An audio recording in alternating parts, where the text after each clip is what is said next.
Voilà. Alors nous reprenons Baruch Hashem en étant conscient que le verset, je rappelle, dans Ishayahu mettait en évidence que ce n'est pas Boré Rocher, mais Boré Ra. Okay. Donc il a créé le manque, mais comme dans Ishayahu c'était une remontrance, alors que dans la bénédiction, c'est une prise de conscience d'une réalité qui n'est pas encore accomplie, qui n'est pas encore finie. Alors voyons ensemble le Malbim. Veyesh Evdel, Ben Bria et Yetzira. Premier détail, encore une fois, qui est fondamental, on a eu souvent l'occasion d'évoquer, la distinction entre la création, si je peux le dire comme cela, et l'idée de façonner. D'accord? L'itzor, ce n'est pas créer. Il y a une expression que j'aime souvent citer à ce propos, c'est qu'en français, nous parlons d'un artiste créatif, creative artist. En hébreu, c'est Oman, pas Boré, Oman Yetzirati. C'est-à-dire qu'il transforme la matière, mais il ne crée absolument rien. La glaise, elle existe déjà. Quand on parle de boré, et cette idée de création, je vous rappelle, boré en arabe, barbare, berber, c'est dehors. Hein? Vous dites en arabe, barbare, dehors. Bar, ok? Et, okay? Et le sens qu'on retrouve justement bar mitzvah, c'est qu'il sort de la mitzvah. Désormais, c'est le fils. C'est lui qui est justement sorti. Bar, que je me trouve bara et Hashamaim, il a donné existence, il a donné être à autre que lui. En cela, que je me trouve bara. Le seul qui est habilité à parler de bria, c'est Akadosh Baruch Hu. C'est le seul qui est créateur au sens profond du terme. D'accord? Le français, malheureusement, est une langue trop pauvre pour saisir ces nuances-là. Et il faut bien que vous compreniez cette nuance qui est entre boré et yotzer. D'accord? Yotzer, c'est façonner, je répète. Boré, c'est créer. d'accord? מאין לא, מאין יש. מאין יש ויש מאין, כן. הבריאה היא הוצאת עצם הדבר. C'est pas clair ce que j'ai dit? Exactement. Non, mais dans l'expression qui est utilisée. C'est bien. Abria, i otsat etzem adavar. La création, je répète, c'est sortir l'essence même de la chose. Quand Akash Borou il a créé, on dit en français le ciel et la terre, vous comprenez bien, encore une fois, malheureusement, l'absurdité du propos. C'est pas vrai.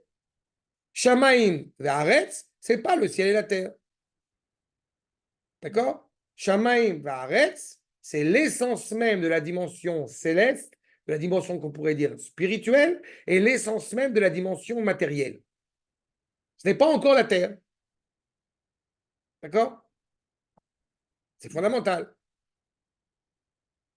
Vayetzira, i otsaat amikrim, advukim bo.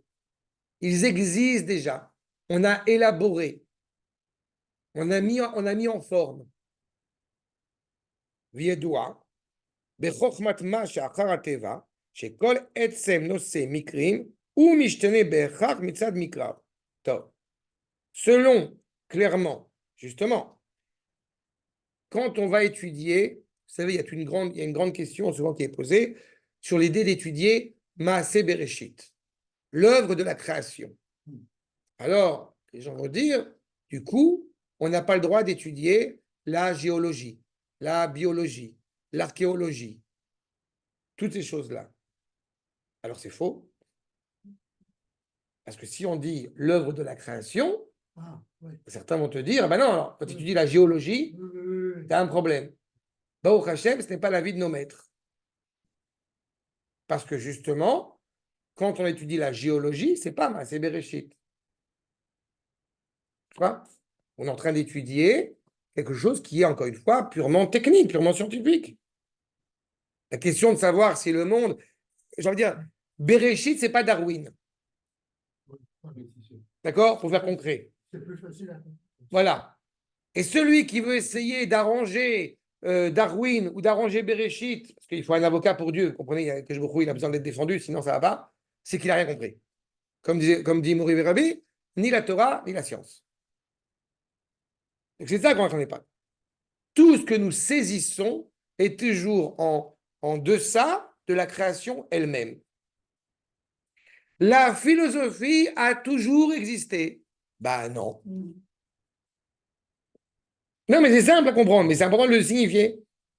Comme disait Manitou, devant un philosophe, il y a un auteur. C'est un livre, il y a un auteur. Avec la fameuse expression qui m'a toujours beaucoup fait rire, je ne sais pas si Platon a lu la Torah, mais je sais que la Torah n'a pas lu Platon. Et ça, c'est un point fondamental. Donc, tout ce qui va être défini, quand bien leur face d'avoir développé une sagesse intellectuelle tout à fait noble, aussi extraordinaire soit-elle, elle ne peut pas en aucun cas être comparable à ce qui va au-delà de l'ordre de la nature. Qui a mikrim, ishtanu, veyamirut suroteen, bechol pam. Tous les événements, tous les épisodes évoluent, changent. Justement, ils sont muables. Akadosh Baruch Hu est exceptionnel à la fois dans son immuabilité et dans sa muabilité constante. Il y a une contradiction dans le terme. Oui. Si on dit qu'Akadosh Baruch Hu est immuable, on a un problème. Pourquoi? Parce que ça veut dire que tu as rendu Akadosh Baruch Hu totalement passif à l'égard de la réalité. Immuable, c'est pas immobile. Hein. Oui, je vous l'accorde. Mais oui. Mais même si on dit qu'Akadosh Baruch Hu est immobile, encore mieux. Si on dit qu'Akadosh Baruch Hu est immobile, on a un problème. Oui, si on dit qu'Akadosh Baruch Hu est mobile, on a aussi un problème. Hein? Qu'est-ce que c'est mobile? Mobile, zaz ou zaz. Et mobile, pourquoi il y a un problème? Parce que le Baruch Hu, il est partout. Je vais reprendre. C'est très important. Toute la réalité dans laquelle nous vivons, toute la réalité du monde dans lequel nous vivons, elle a automatiquement un début, un milieu, une fin. Elle évolue, elle change de forme, elle change d'odeur, elle change de ce que vous voulez. Akadosh Baruch Hu, à la différence de tous les êtres créés, ne change pas. C'est pour ça que j'ai dit immuable, dans le sens où il est absolument ça. Mais, d'un autre côté, si on imagine quelque chose qui ne bouge pas, alors on va avoir le sentiment que c'est une réalité qui n'est, encore une fois, qui est inanimée. Vous avez acheté un four qui dure, au Hashem, 150 ans, ça, c'est solide, c'est Bosch, ça ne bouge pas. Oui, mais le four, Nicolas Cavod, il ne va pas forger une philosophie extraordinaire. Donc, on a un problème. Si on parle d'Akadosh Baruch Hu qui ne bougerait pas, qui ne serait pas en permanence en mouvement, on ne le verrait pas. Ça voudrait dire qu'à un moment donné, il va s'avérer, excusez-moi l'expression, qu'il ne serait plus d'actualité puisque le monde a évolué, lui. Le monde a changé. Le monde a mûri. Et puisque Akadosh Baruch Hu ne bouge pas. Mais pourquoi il a mûri? Grâce à Akadosh Baruch Hu. Mais ça, c'est toi qui le dis, parce que tu es un être croyant, pieux. Non, mais je te suis, tu as raison ce que tu dis. Mais la réalité du monde, encore une fois, physique, naturelle, dans l'ordre du monde dans lequel nous vivons, il n'y a rien qui existe de manière absolument absolue, éternelle, et qui serait immobile et immuable. Quand on voit même une eau qui justement ne bouge pas, elle évolue constamment, et elle pourrit, etc. De dire que Akadosh Baruch Hu ne bouge pas, n'évolue pas, ça. Ce qui m'embête, c'est moi je dirais plutôt que la volonté de Hachem n'est pas immuable. Mais Hachem, il est immuable. Oui, mais là, tu rentres dans une autre problématique qui n'est pas moins problématique, qui est aussi très problématique. Parce que de parler de la volonté d'Akadosh Baruch Hu qui serait différent d'Akadosh Baruch Hu, ça aussi, ça nous pose problème. Il n'est pas différent. Mais si, ben, Si c'est Non. sa volonté. La volonté d'Akadosh Baruch Hu, elle aussi ne bouge pas. même, parce que moi je croyais qu'elle changeait par rapport à nos comportements aussi. Elle ne bouge pas. La volonté d'Akadosh Baruch Hu, ni Akadosh Baruch Hu, ne mue en aucune manière, ne bouge en aucune manière. Simplement, il y a clairement une évolution de la créature, une maturité de la créature, ou que Dieu préserve une déchéance de la créature, pour accéder à cette volonté qui, elle, est immuable. Quand on fait la tefila, on n'a absolument rien changé à l'égard de la volonté d'Akadosh Baruch Hu. Par contre, on a permis à cette volonté de s'exprimer pleinement dans la réalité mobile du monde dans lequel où nous vivons. Akadosh Baruch Hu n'a qu'une seule envie, de pouvoir être bienveillante et donner à sa créature. Mais il a envie de donner à sa créature qu'elle puisse profiter pleinement de ce qu'on appelle chassadim tovim. C'est de la mobilité, ça. C'est-à-dire que ce que nous allons recevoir soit véhiculé comme une bonne bienveillance. Ça voudrait dire que s'il y a une bonne bienveillance, il y a peut-être aussi une mauvaise bienveillance. J'ai envie de donner $1 million à mon fils, mais est-ce qu'il est bon pour lui qu'il reçoive $1 million tout de suite? Comprenez? Le tout de suite, c'est par rapport à moi en tant que créature, pas par rapport à lui en tant que créateur. La notion du temps, comme dans un autre cours que je fais, la notion du temps, elle est, au bout du compte, dépendante de la volonté du créateur qui, lui, est au-dessus du temps et au-dessus de l'espace. Donc, tout ce qui est dans la réalité dans laquelle nous vivons, automatiquement évolue, automatiquement, comme je dis, se mue. Et si j'essaye de faire entrer Akadosh Baruch Hu dans cette réalité, alors automatiquement, je tombe dans l'impair d'essayer de parler à l'horizontale, j'ai envie de dire, avec Akadosh Baruch Hu. C'est pour ça que je répète ce que j'ai dit. D'un côté, Akadosh Baruch Hu ne bouge pas, et d'un autre côté, d'une certaine manière, il est en perpétuel mouvement. Pourquoi il serait en perpétuel mouvement? Encore une fois, par rapport à la créature. Mais tout est en fonction du référentiel qui est la créature. Ok. J'ai compris, mais Kol Yom Aseh D'accord, Bereshit. gars. S'il est mobile, c'est... Oui, je suis d'accord. Vous comprenez cette nuance? C'est une nuance qui est très importante. Akadosh Baruch Hu, pour reprendre notre propos, il a créé le manque. Il a créé le mal. Mais il continue. Qui continue? Dieu continue de créer le monde. C'est pas le monde. Non, le manque, à Chasser. Ah, Chasser. D'accord? C'est le manque. Akadosh Baruch Hu, il crée le manque. Il y a une réalité qui est inévitable. Nous vivons dans une réalité qui est incomplète, qui est imparfaite à l'égard de la perfection du Créateur. Mais il crée tout. Oui, Oui. Chasser, tu as tout à fait raison. Mais le tout que tu as dit implique qu'il y a un manque. Comme j'ai coutume d'expliquer, je l'avais déjà dit, il me semble, cette notion de rien. Le rien, encore une fois, est inconcevable, impalpable, qui n'est pas rationnel. C'est un leurre de croire que nous sommes conscients du rien. Nous ne sommes pas conscients du rien. Nous ne pouvons pas. Nous n'avons pas la possibilité dans l'esprit humain d'imaginer le néant. Mais Akadosh Baruch Hu, non seulement il est capable de l'imaginer, mais c'est lui qui a façonné ce néant. C'est pour ça que la remarque de Hanan tout à l'heure, Akadosh Baruch Hu, il a créé le monde, mais pour pouvoir créer le monde, il a créé d'abord le néant. D'accord? Ce qu'on appelle la création ex nihilo. Et pour pouvoir créer la création ex nihilo, il a fallu d'abord créer le nihilo. Il doit créer le rien pour mettre quelque chose Exactement. dedans. D'accord? Qui est l'expression de sa volonté. Ah, c'est génial. D'accord? Il part sur Pour le- ça, je dis qu'il n'y a pas de distinction entre sa volonté et lui, puisque je vous rappelle que la gematria, en l'occurrence de Shmo et de Ratson, est la même. Son nom est la volonté. Quand tu demandais tout à l'heure par rapport à Yé, Hashem Echad ou Shmo Echad, ça veut dire qu'à la fin des temps, il n'y a plus de distinction dans la manière où Akadosh Baruch Hu est retranscrit et tel qu'il est. Tel que dans le Beth Amikdash, on prononce le nom d'Akadosh Baruch Hu comme il est écrit. Ce qui n'est pas notre cas aujourd'hui.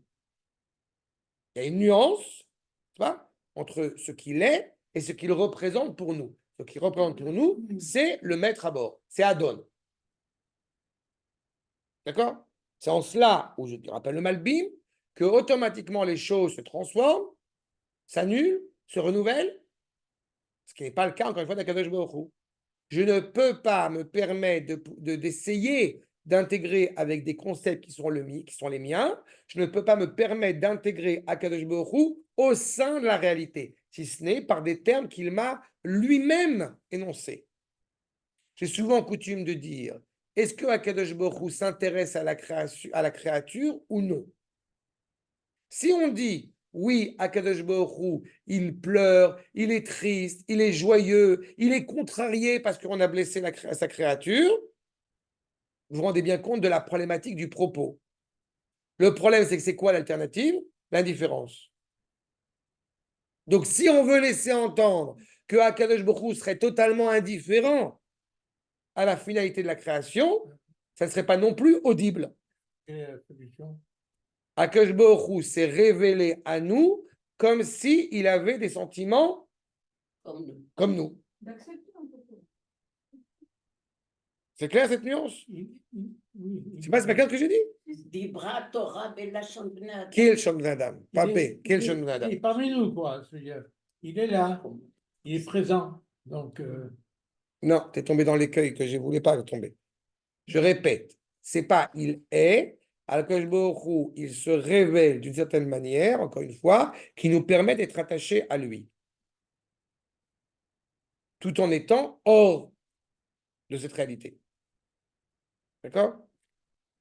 Agam chez Etsem Anosé, là je disais l'essence de la chose.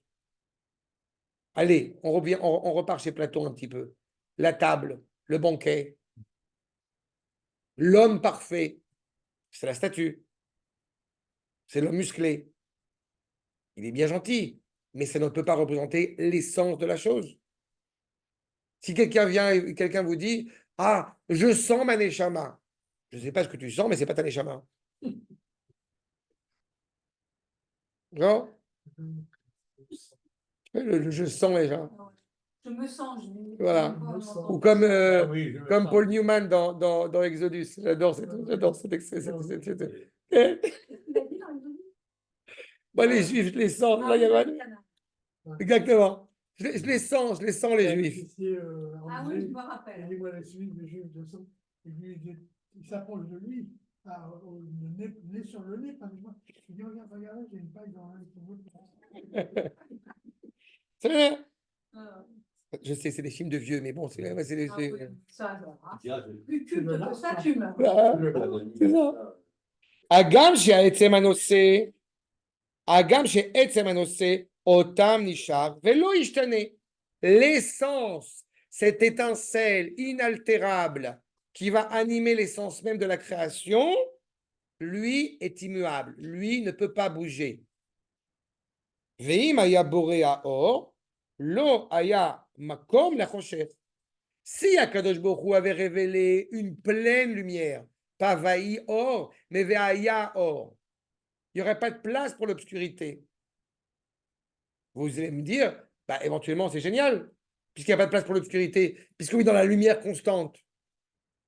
Bah oui, mais c'est aussi un problème. Comme dit d'ailleurs, il y a quelques années, le Rav Cherki, heureusement qu'il y a des gens problématiques dans le monde et que pas tout le monde est tzadikim. Pourquoi? Regardez, regarde là où il va. Parce que les tzadikim, ils auraient construit une moitié de route et ils auraient dit, Kadosh Baruch Hu, il complétera.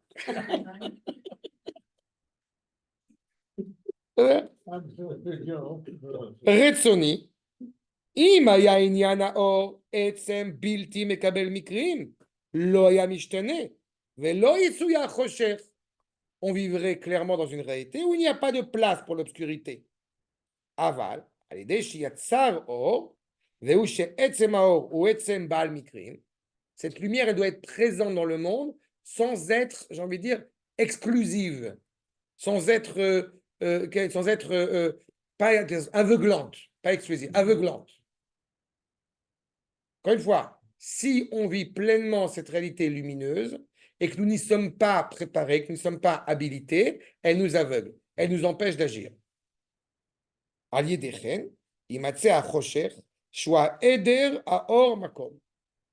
Eder, comme dira le Maharal, Eder lifna havaya. C'est justement parce qu'il y a cette part d'ombre, cette part d'obscurité, que je peux construire, que je peux évoluer, que je peux avancer.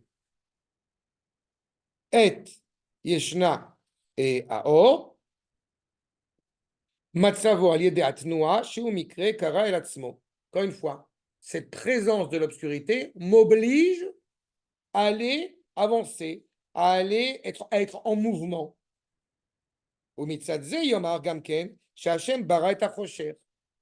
Maintenant, comprenez bien, puisque je reprends le propos que j'ai dit tout à l'heure, en disant cette immuabilité ou cette immobilité d'Akadosh Baruch Hu. Akadosh Baruch Hu, il est la lumière. Hachem Orli. Donc il n'y a pas d'ombre chez Akadosh Baruch Hu. Donc on pourrait se laisser tenter en disant Akadosh Baruch Hu, c'est la lumière, et puis vous avez le Satan en face qui est l'obscurité. L'idolâtrie est la conception la plus, comment dirais-je, la plus concevable, facilement, la plus aisément concevable. Pourquoi? Il y a un Dieu du bien et un Dieu du mal. Maintenant, on est en train de dire que c'est le même, il n'y en a qu'un seul. Et là, automatiquement, ce qui se passe dans notre esprit, c'est qu'il y a une contradiction. Dieu veut la guerre? Non, Dieu ne veut pas la guerre. Ah, donc Dieu veut la paix? Non, Dieu ne veut pas la paix. Ou alors, Dieu veut la paix, alors dans ce cas-là, la guerre qu'on est en train de mener, ah ben, donc, ça va contre Akadosh Baruch Hu. C'est clair? En disant qu'Akadosh Baruch Hu, Boré Chosher Yotzer. Oh, en réalité, c'est lui qui est le maître à bord, avant, pendant, après. Mais cette réalité de l'obscurité n'a qu'un seul but, nous obliger, nous encourager nous-mêmes à avancer. Agam she'aider lo nivra, keino kinyan. Ce qui disparaît, encore une fois, découle de la lumière. Mais puisqu'on dit justement que Boré Yotzer Or ve Boré Chosher, ça veut dire qu'en façonnant la lumière, il a inclus la possibilité d'obscurité. Akadosh Baruch Hu, il a dit Vayerev, Vayeboker. Il n'a pas dit Vayeboker. Il y a Erev juste avant. Donc il y a l'obscurité juste avant. À partir du moment où Akadosh Baruch Hu s'exprime, automatiquement, il implique de se mettre en retrait de la création. Encore une fois, par amour pour la créature. D'accord? Laisser cette place à l'autre. ולכן, לא אמר עליו יוצר אור, או עושה חושך, כי אינו דבר. Okay?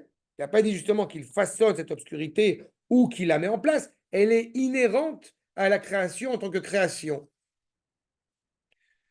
Il y a ce chant que j'aime citer à chaque fois par rapport à cela. Terem kol yetzir nivra. Dans Adon Olam.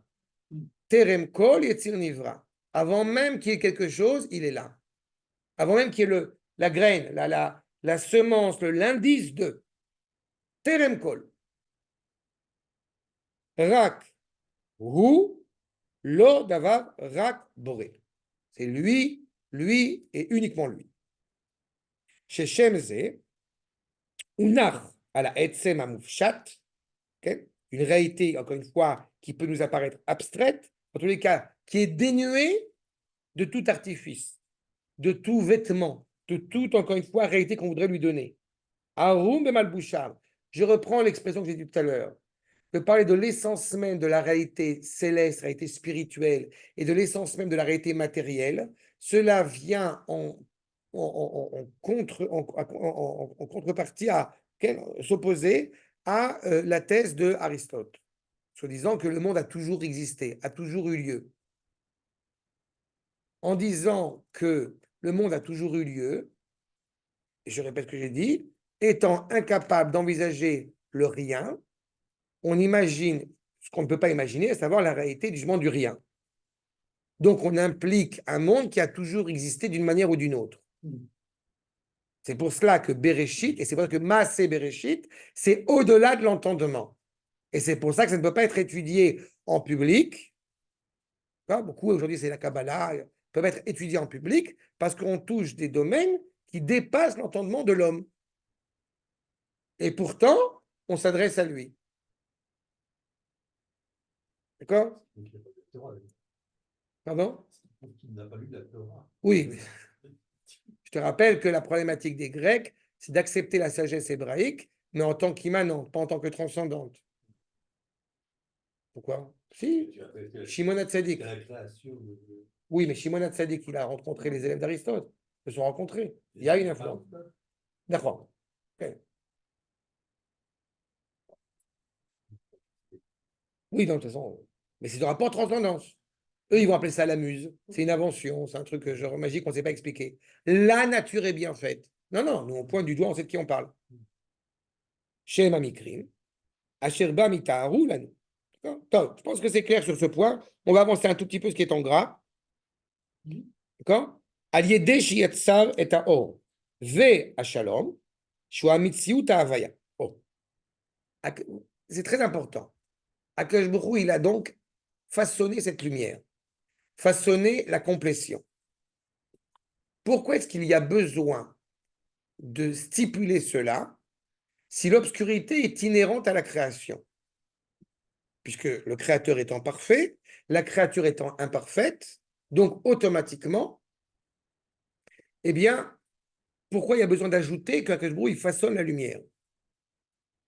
Réponse, s'il n'y est pas stipulé ce point-là, nous sommes dans un monde totalement absurde. Absurde parce que tragique. D'accord? Quel monde créé par Hachem? Non, parce qu'on te parle d'obscurité. Il y a un monde d'obscurité. Bah non. Ben non, Tout. non, c'est pas ça la C'est problématique. pas le but de l'obscurité. Ah, je pensais que c'était clair. Je t'écris là. C'est important que je revienne là-dessus sur ce point. Ouais. La volonté d'Akadosh Baruch Hu, d'accord, pour le juif traditionnel, pour l'hébreu traditionnel, retenez toujours ce point-là, n'est pas une problématique rattachée ni à l'homme ni à Dieu. La problématique pour le juif traditionnel, c'est de savoir comment est-ce possible de résider en même temps, ensemble, dans le même monde, Akadosh Baruch Hu et l'homme. D'accord? Ok. C'est très important et c'est ça le postulat. C'est pour ça que c'est important que tu remarques parce que ça permet de revenir là-dessus. Maintenant, si effectivement il n'y a pas cette annonce de la luminosité façonnée par Akadosh Baruch Hu, nous vivons dans un monde tragique, dans un monde qui est inévitablement obscur, dramatique, et il n'y a aucune luminosité, il n'y a aucun sens à ce que nous sommes en train de vivre. Haolam hazeh prosdor laolam haba. Ça veut dire que ce monde-ci, c'est le couloir. Le monde futur auquel nous aspirons, cette présence du Créateur et de la créature ensemble, c'est le salon. Mais comment est-ce que nous pouvons subsister, résister, survivre dans ce couloir? Réponse, grâce à la lumière qui vient du salon. Sinon, tu es dans le noir total. C'est cette obscurité qu'on est en train d'évoquer. Dans cette obscurité, Akash Baruch Hu a assuré la guérison, j'ai envie de dire, la finalité de ce monde obscur, avant même que Adam Arishon il arrive et avant même que Adam Arishon faute. Dans un monde dit chrétien, dans un monde dit musulman, dans un monde dit bouddhiste, tu n'as pas de finalité positive au monde dans lequel nous vivons. Je vous rappelle que Bouddha, l'éveillé, a dit clairement que qu'est-ce qui amène en réalité, eh bien, le mal dans le monde. Enfin, pourquoi le monde ne va pas bien? Parce que l'homme souffre. Pourquoi l'homme souffre? Parce qu'il vit. Arrêtons de vivre, il n'y aura plus de souffrance. C'est simple. D'accord? Mais c'est justement la problématique qui va à l'encontre de tout ce que dit Akadosh Baruch Hu. Akadosh Baruch Hu, auteur du bien, auteur du bien, auteur du bon, auteur de la lumière. C'est le monde auquel il aspire, c'est le monde auquel il veut, encore une fois, pouvoir résider dans ce monde, animé par cette lumière. Mais trop de lumière, la créature, elle n'est pas encore prête à la voir. Elle va être aveuglée par cette lumière. Vivre dans l'obscurité totale nous rend tragiques, nous rend pessimistes.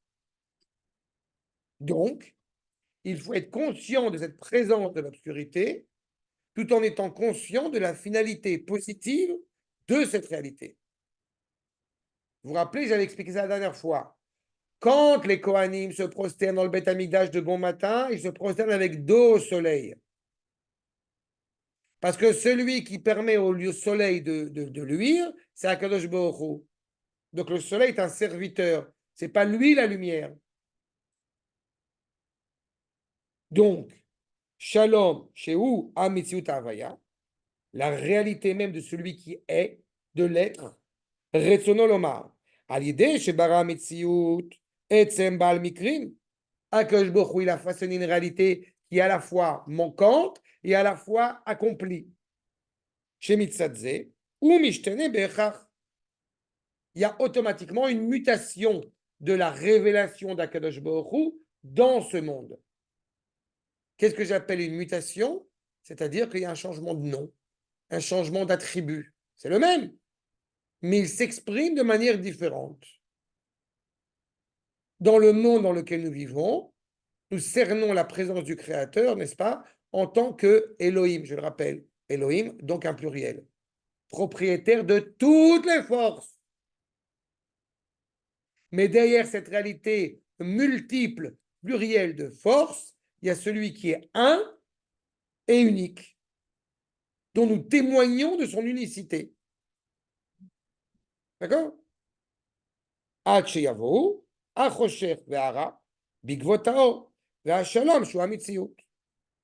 Quand arrive cette luminosité qui, je répète, va permettre à la créature d'exister, automatiquement, l'obscurité apparaît. À l'idée car, bara chocher vera. D'où la présence du mal, d'où la présence de l'obscurité, d'où la présence du manque.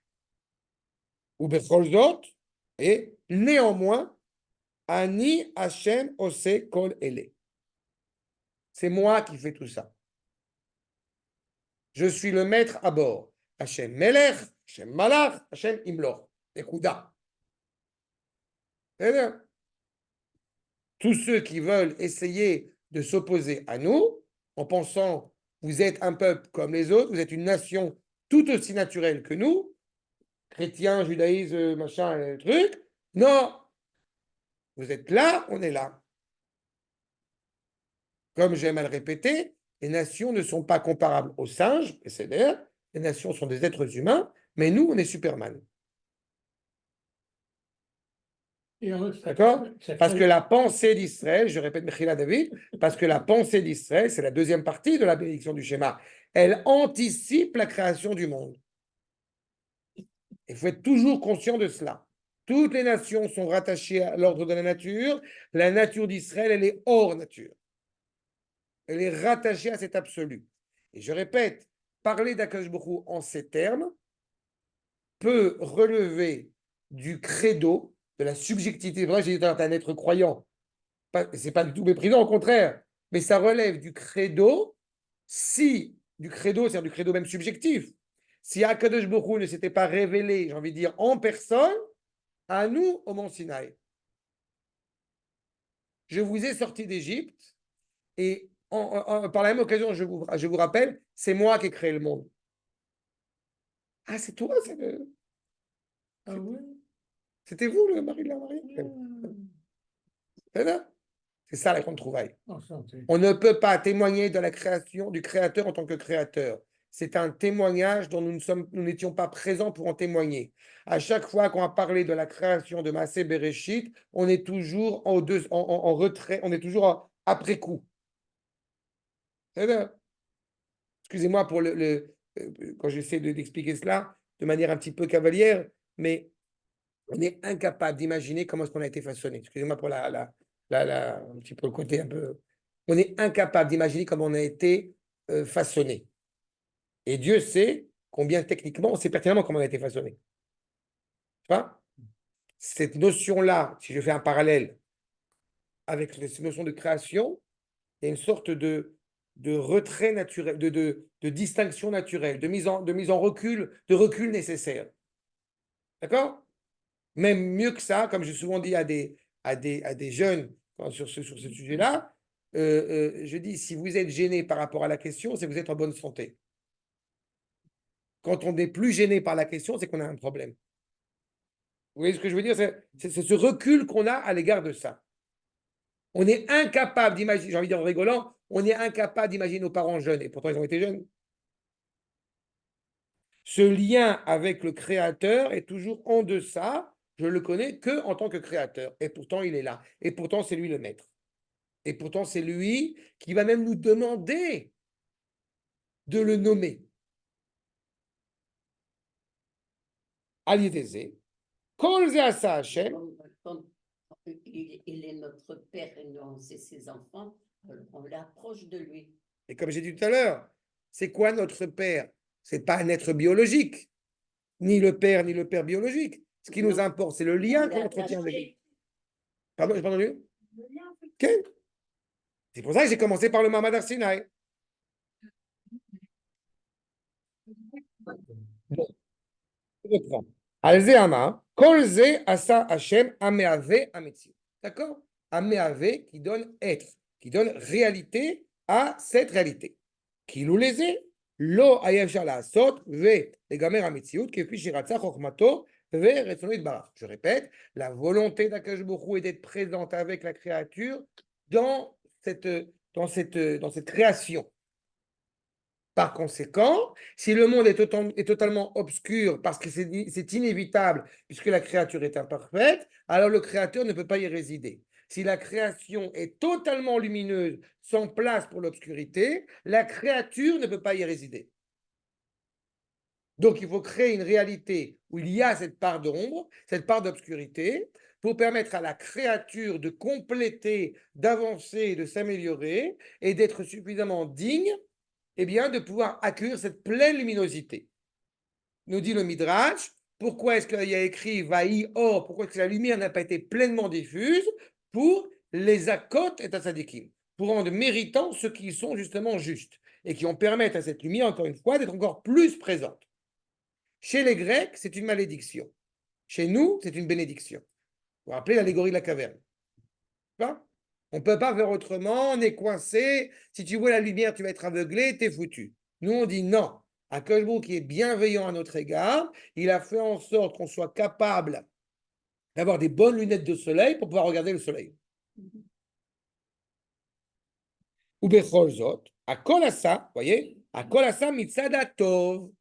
On est tellement habitué dans toutes les civilisations, dans toutes les cultures, à un Dieu cruel, à un Dieu qui est jaloux, à un Dieu qui ne pense pas à mon bien, mais qui passe son temps à m'enquiquiner. Et justement, la conception hébraïque voit exactement à l'inverse. La volonté profonde d'Akadosh Baruch Hu est bonne, est pour le bien, elle est dans cette cohérence. Et on apprend à se libérer de ce joug, de cet esclavage, encore une fois, des sens et de la matière, qui nous empêche de voir les bienfaits du Créateur. Ani Hashem ose kolele. Mitzat sheratzalam tzi ve'lavot nimtzaim. Si Akadosh Baruch Hu a voulu créer ces créatures, c'est qu'il voulait créer ces créatures. Lo mitzad ara. Pas à cause justement de ce manque, mais au contraire, le bien ne peut pas se révéler pleinement, je répète, sans être présent dans cette obscurité. D'accord? C'est clair? Donc il y a une raison pour laquelle il a fondé cela. Cette raison, il s'avère qu'elle est bienveillante en réalité pour la créature, pour toute la création. Elle a un rôle, elle a une nécessité, mais rassurez-vous, on n'a pas besoin de se porter volontaire pour mettre en place l'obscurité et le mal. Okay? Ça va, on n'a pas besoin. Mais c'est inhérent à la réalité. Regardez, s'il vous plaît, donc, le Rambam, Makor numéro 4, dans Moreh Nevuchim, dans le guide. Okay? Velo yomar, qui a choshech aider haor, qu'il ne soit pas dit que l'obscurité soit dénuée de luminosité. C'est pas mal ça. Tu n'as pas dit que l'obscurité soit Dénué. Dénuée de luminosité. Quand tu dis dans la Haggadah Pessah, Oui, exactement. Quand tu dis dans la Haggadah Pessah, extrait de Masechet Brachot, Yemei Chayecha, Kol Yemei Chayecha, tu dois te rappeler la sortie d'Égypte. Yemei Chayecha, les jours, Kol Yemei Chayecha, les jours et les nuits. Un jour, dans la conception hébraïque, tu peux dire, ce n'est pas que du lever du soleil jusqu'au coucher du soleil. Le jour, c'est du coucher du soleil jusqu'au coucher du soleil du lendemain. Donc, ça veut dire que ça implique tout cela. Velo shamenucha aideratnoa, de la même manière que tu ne vas pas dire que le repos, c'est l'absence de mouvement. Je vais dire ça de manière encore plus claire. Quand on va se coucher, hein, quand on va dormir, tous les membres de notre corps, évidemment, ne bougent pas. Bien fait. Si les membres de notre corps arrêtaient de bouger pendant une seconde, on est mort. Comment? Les membres, le cœur, il arrête de bouger quand tu vas dormir. Les membres, tu veux dire. Tous les membres, C'est pas que les bras, c'est Ah, pas- pas que les bras et les tout jambes. l'organisme. Tout l'organisme qui nous anime, hein, t'arrêtes de respirer. Tout s'arrête. C'est comme dans Astérix, il arrête de- Voilà. Pépito, Il a dit les membres. Pépito. Moi, je me bats, moi. Que son mérite soit une bénédiction pour le. C'est là, on a compris. La méno, et d'abord pour nous, à notre échelle à nous, on sait pertinemment que quand on s'arrête, quand on se repose, quand on s'assoit, c'est pas qu'il y a un arrêt de mouvement. Et aussi à l'échelle de toute la réalité autour de nous. Voilà. N'est-ce pas? Et aussi à l'échelle de toute la création autour de nous. Mettre L'oxygène, le gaz, tout ce qui vit. Aval, yasimel ou adarim, ksatam, nimsaim, beksatam aeder kinyan. Mais pendant ce moment, cet instant de repos, il y a un arrêt de certaines choses, un arrêt de prise de conscience de certaines choses. Nous ne sommes plus en phase active de progresser, de s'améliorer, etc. Kefi, atov lo bemunato. Encore une fois, ce qui va être bon pour lui, selon sa conception. On sait pertinemment que le sommeil, par exemple, et c'est pas pour rien qu'on dit le sommeil est réparateur, il y a une nécessité à dormir, une nécessité à manger, une nécessité à œuvrer et à s'arrêter. Kemo, shasu be'amida, b'amidat amikrim, ksatam yamod ze gadol veksatam, lo yamod shne itot. Vous avez des temps, justement pour reprendre cette notion de lumière dont on évoquait tout à l'heure. On sait pertinemment qu'il n'y a pas de lumière ici, mais il y a de la lumière ailleurs. Donc on ne peut pas dire que c'est l'obscurité. Tu vois cela dit, on a eu l'occasion d'évoquer, imaginez-vous la première prise de conscience, si on n'a pas les Chachamim qui nous enseignent sur ces points-là, mais si on n'a pas la prise de conscience que la lumière revient après l'éclipse. Ouais. Il y a une implication qui peut s'avérer dramatique. Imaginez-vous la première pluie après le déluge. Après la fin du déluge, il y a la première pluie qui arrive. Ah ouais, Non, mais c'est une angoisse. Mais cette angoisse, elle est, comment dirais-je, résorbée parce que Akash Baruch Hu a assuré à Noah que jamais plus. Et donc, si on n'a pas ça, on ne sait pas. Ki kavanat akol lechayev metziut sheyaskim tiv'o ledaatenu ve'emunatenu. Encore une fois, la volonté que toute cette réalité, que toute cette nature, encore une fois, eh bien, soit consciente de la présence du Créateur à chaque étape, à chaque échelon. Maintenant, si on comprend, je l'ai dit brièvement, mais si on comprend ces nuances, comme on l'a dit, entre Bria et Yetzira, je répète, Yetzira, c'est donc prendre, si on peut le dire comme cela, de la glaise, c'est pas de la glaise, quoi, et d'y donner une forme. Asiya, c'est en réalité un processus sur une base d'une réalité déjà existante. C'est-à-dire que nous avons, comme on a dit, cette obscurité et cette luminosité qui existent, et on essaye de voir comment mettre en place une harmonie entre ces réalités-là. Regardez, à titre d'exemple, dans le Sefer Devarim, l'accord numéro 5. Veveta el tor beitecha vegilcha et rosha veasta et tzipurnea. On parle de qui? On parle de la femme, la femme sur le terrain du combat qu'on a ramenée à la maison. Si je traduis littéralement, vous savez, on a le droit sur une guerre proposée parce que ces femmes ont essayé de tenter, de pitouille, quoi, de tenter les soldats, elles se maquillent, etc. Et tu as un désir tellement ardent de prendre cette femme, on te donne des clauses pour que tu puisses éventuellement, eh bien, la prendre aussi à la maison. Et parmi ces clauses, il y a donc effectivement de la ramener à la maison, de lui raser la tête, etc. Et elle a fait, si je traduis littéralement, elle a fait ses ongles. Qu'est-ce que ça signifie? Elle a fait ses ongles. En réalité, ça met en évidence, ça veut dire qu'elle a fait ses ongles, elle a mis du vernis sur les ongles. C'est-à-dire qu'il y a un processus, là encore une fois, qui s'inscrit pour être en mesure de éventuellement l'utiliser, éventuellement la prendre pour femme. C'est le sens le plus le plus obvi. Regardez s'il vous plaît dans Masechet Souka, l'accord numéro 6. Ah, je vais reprendre. Quand je parle alors c'est très important que que ce soit pas clair. Quand on a dit à ça, vous avez vu dans la bénédiction, on a insisté sur ce terme justement de Osé Shalom. D'accord? Osé Shalom, on pourrait se dire, voilà, en français c'est tellement le terme est utilisé, c'est galvaudé. On fait une photo, on fait la douche, on fait. C'est-à-dire, non, en hébreu, cette notion de Asiya, elle implique que c'est un processus qui est en marche. Asta et Tzipurnea, c'est-à-dire qu'elle a rasé ses ongles, elle a fait ses ongles pour que ça pousse progressivement et on décidera ce qu'on en fait après d'elle, de la femme. C'est en cela où elle a Asta et Tzipurnea. Donc, Osé Shalom, c'est pas, allez, on a traité, on a signé un accord de paix, ça y est, on a la paix. Non, c'est pas Osé Shalom. Ça, c'est Chotmim Shalom, je appelez ça comme vous voulez, mais c'est pas Osé Shalom. Osé Shalom, c'est qu'il y a un processus, une mise en place progressive de cette complétion de ce nom d'Akadosh Baruch Hu. Pardon, j'ai pas entendu? Dont l'aboutissement. Okay. Ce sera l'expression la plus optimale de la présence d'Akadosh Baruch Hu. D'accord? Regardez ce que nous dit dans Masechet Souka, jusqu'à en gras. Okay? L'accord numéro 6. Non, il n'y a rien. Et tourne pas. Vous n'avez pas 6, c'est des bêtises?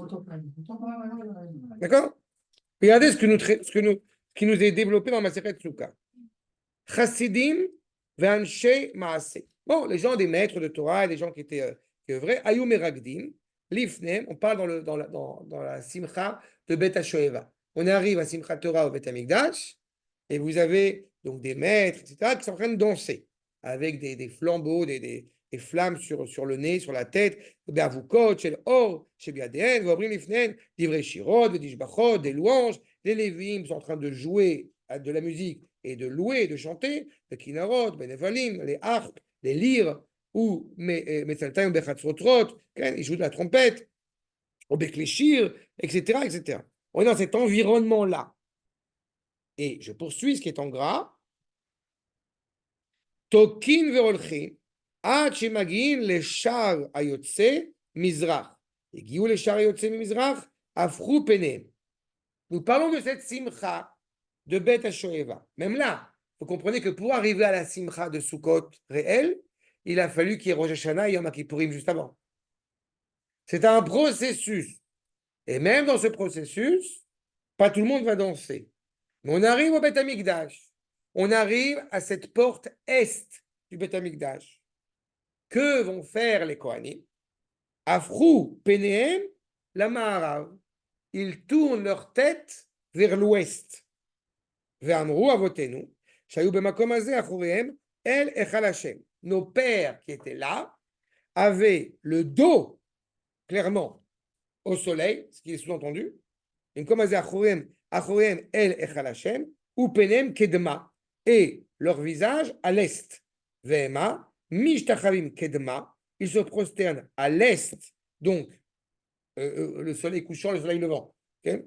Les shamesh, les shemesh, les ve'enenu. Rabbi Yehuda Omer, ayu shonim omrim anu les ve'enenu. C'est-à-dire qu'on est effectivement dos à ce soleil parce que nous savons l'origine réelle, authentique, encore une fois, de la lumière. Alors que tous les peuples se prosternent devant le soleil, nous, on va exactement à l'inverse de la direction du soleil. Parce que là, encore une fois, nous ne nous tournons pas vers les serviteurs, mais vers le maître lui-même. Et évidemment, cela est véhiculé comme étant l'expression de la miséricorde d'Akadosh Baruch Hu qui s'enquiert de nous éclairer. D'accord? Achat, regardez le Kuzari, Makor numéro 7. C'est clair sur ce point? En inyan abria, doma l'inyan amelacha. Je reprends mon Darwin de tout à l'heure. Nous dit le Kuzari, cette notion de création, on ne doit pas la comprendre comme l'œuvre d'un artisan. Dans la série des choses extraordinaires, que vous comprenez, Dieu, il a créé le monde en 6 jours, donc c'est fatigant. Heureusement, le 7e, il s'est reposé. Comprenez à quel point on peut toucher des choses qui sont absolument dramatiques? Qui a Oman? Chez c'est Rachaim El Adimion, va il est. Que fait l'artisan? Il a produit il a imaginé ce qu'il va créer, ce qu'il va façonner, puis il a façonné son ouvrage, ce qui va être utile. Une fois qu'il a façonné son ouvrage, qu'est-ce qu'il fait? Ben, il s'en va. Le meuble étant constitué, il délaisse son meuble. Et le meuble peut continuer à exister, entre parenthèses. Peut continuer à durer.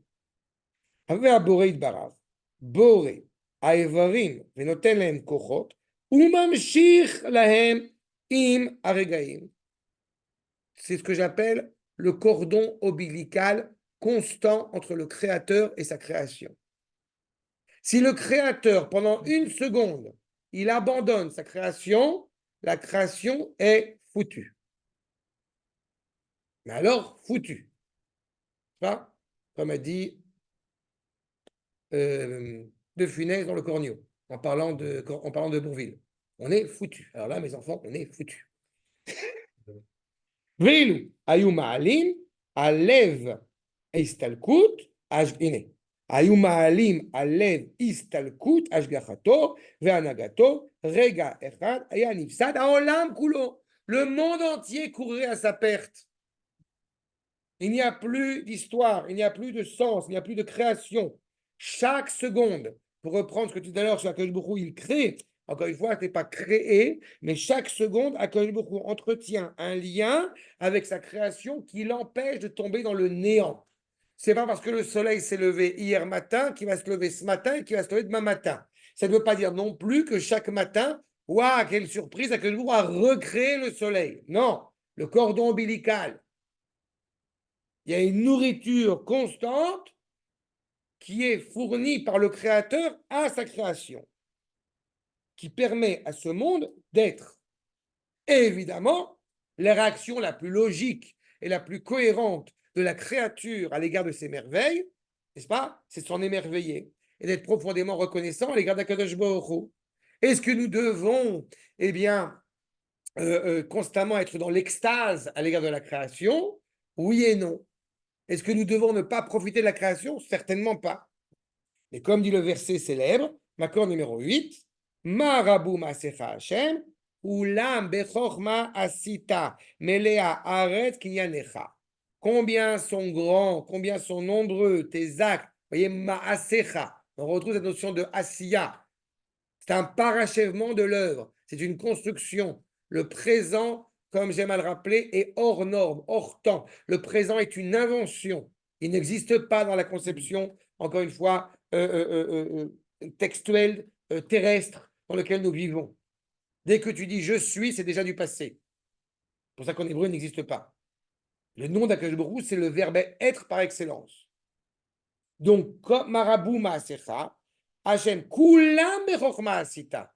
Tous, tu les as fait avec sagesse, avec Chochma, je rappelle, Koach Ma, avec une force qui est rattachée à l'essence des choses. On ne peut pas s'attendre, comme j'aime à le rappeler, qu'un lion se comporte en mangeant des mouches. Un lion, c'est un lion. Si vous voulez un lion qui mange des mouches, vous allez voir Walt Disney. Et encore. Melea Aretz Kinyanecha. Toute la terre est remplie Kinyanecha. Vous remarquerez, ce n'est pas Kinyacha, Knya Shecha, c'est Kinyanecha. Retrouvez l'expression de Kinyan. Qu'est-ce que c'est que Kinyan?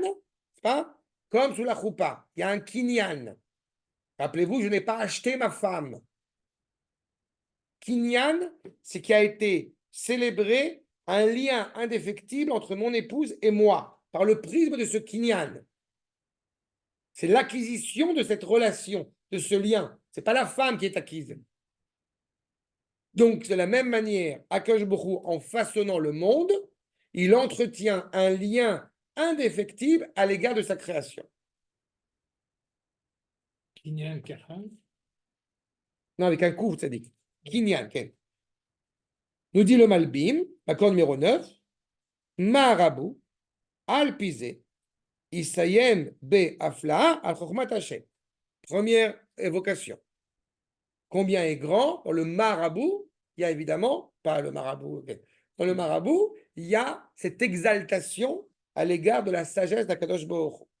Sha'agam, shirabu ma'asecha, bevriot shonot. D'abord la multitude, l'infiniment grand, l'infiniment petit. Ça s'approche de Pessah, on voit les plaies. Dans la négative, dans la cruauté. Bechol zot, kulam bechorma asita. Du plus grand au plus petit. De ce qui est au-dessus de la terre, de ce qui est en dessous de la terre. De ce qui est au-dessus du soleil, de ce qui est au-dessus du ciel, de ce qui est en dessous de la terre. Oh là là, les astronautes, ils sont allés sur la Lune. Qu'est-ce qu'on va faire? Notre foi est perdue. C'est ridicule, mais alors à un niveau, c'est pas possible. Est-ce que toi, tu crois qu'il y a des habitants sur Mars? Oui. Et alors? Enfin, oui, peut-être, j'en sais rien. On s'en fout. C'est tout, évidemment. Non, seulement ceux qui ont des bagues. C'est là. Koulam echorma asita.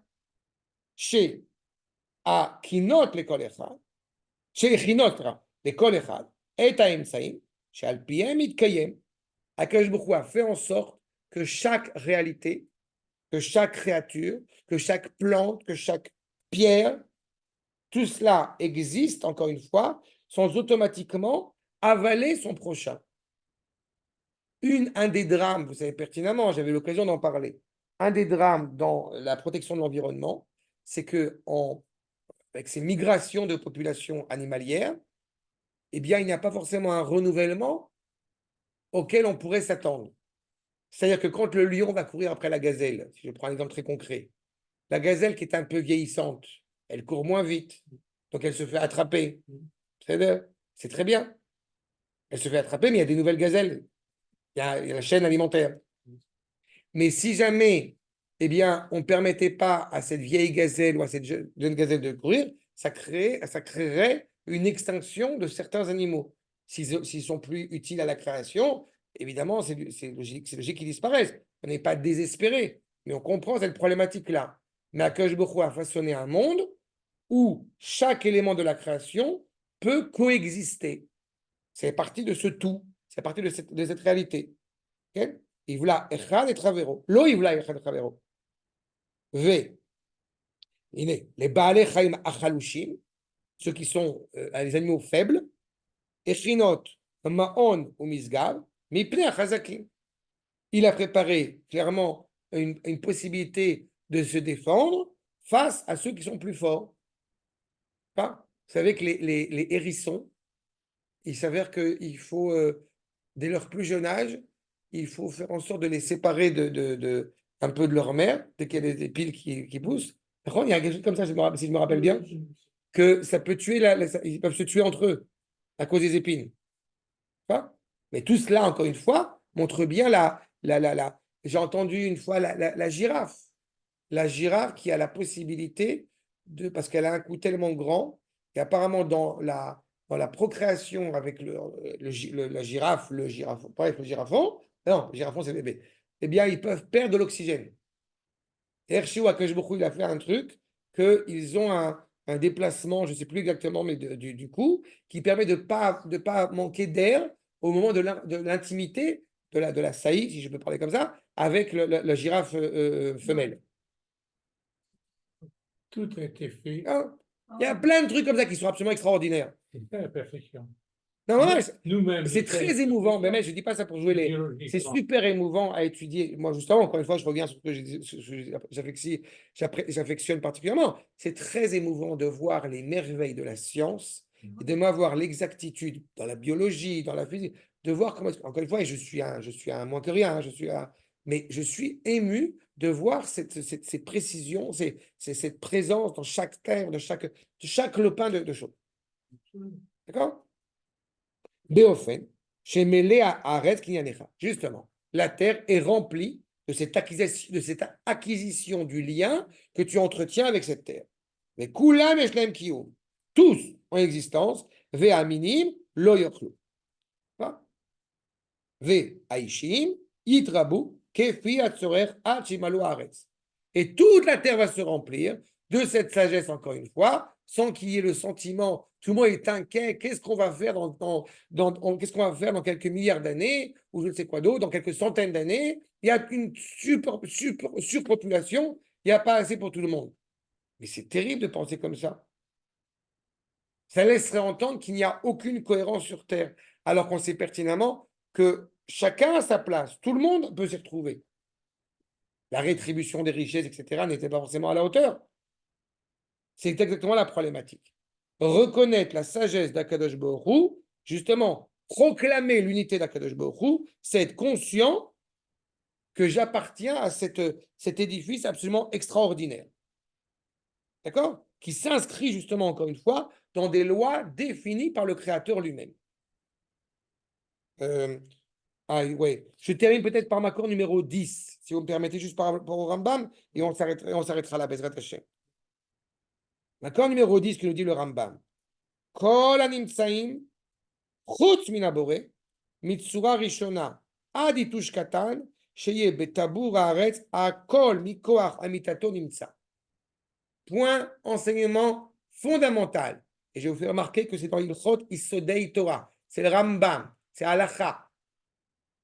Du ver, du moustique, jusqu'à la plus grande merveille de la création, tout cela n'existe que par la force de la vérité du Créateur. Ne s'y trouve que par la force, encore une fois, de sa volonté. ולפי שהוא יודע עצמו ומכיר גדולתו ותפארתו ואמיתתו, הוא יודע הכל ואין דבר נעלם ממנו. Rien n'est ignoré du Créateur. Pour reprendre la remarque avec laquelle nous avons commencé sur l'évocation de sa volonté et de son nom, nous ne distinguons en aucune manière ces deux éléments. Comme je l'ai souvent rappelé quand on avait fait l'étude sur le libre arbitre, où je me permets de rappeler qu'il n'y a pas de réponse à la question du libre arbitre de l'homme face à la présence d'Akadosh Baruch Hu, parce qu'il n'y a pas de question. Pourquoi n'y a-t-il pas de question? Parce qu'on ne peut pas inscrire la présence du Créateur dans la réalité figée et définie à l'échelle, encore une fois, de l'esprit humain. Il y a une expression que j'ai utilisée souvent dans plusieurs de mes interventions, qui n'est pas de moi d'ailleurs, en l'occurrence, qui est du Rav Yehuda, sur cette idée que ce qui est essentiel à la tradition hébraïque, c'est qu'en aucune manière, il ne peut y avoir de ce qu'on appelle de tiche-touche, de mélange entre le créateur et la créature. Que l'autre, il marche sur l'eau, il faut se rendre compte du côté absolument absurde d'une créature qui est devenue Dieu, et ça pose de problème à personne. Nous ne mangeons pas de ce pain-là, même s'il est... D'accord? C'est ça. Le créateur est au-dessus de cette création. Et toute réalité qui existe, elle est conditionnelle par la seule volonté, encore une fois, de ce créateur. D'accord? Nous poursuivrons cela, Bezrat Hashem, la semaine prochaine. Est-ce qu'il y a des questions? En dehors du sujet, poser la question de savoir, soit Dieu a créé les animaux vivants, et le seul animal qui a créé à part dans la terre, c'est l'homme. D'accord. Parce que l'homme est justement la créature qui permet d'harmoniser toute la création. C'est l'homme qui a cette responsabilité-là. Il n'est pas plus fort, il n'est pas plus intelligent, il n'est pas plus... Pardon? Il a pu créer comme des animaux. Non, parce que l'homme, justement, n'est pas un animal. À ce niveau-là, l'homme n'est pas un animal. Il a justement cette conscience de permettre d'être partenaire au Créateur. Tu n'attends pas, que je vous n'attends pas ni du lion, ni du chien, ni de l'arabe d'être partenaire avec lui à la création. Mais de Am Israël, qu'est? De Adam, qu'est? Parce que Adam, justement, est celui qui permet de parfaire cette création, de donner sens à cette création. C'est en cela où Adam Arishon a cette particularité, qui est aussi une responsabilité, qui est aussi un privilège, mais d'être justement directement rattaché à la terre. Je rappelle souvent, ni l'ange tutélaire, qui lui ne peut pas se préoccuper des désirs terrestres, ni l'animal qui n'est que terrestre. L'homme, il est justement ce point de clivage, encore une fois, Kadosh 3 fois, entre ces deux éléments, un élément céleste et un élément terrestre.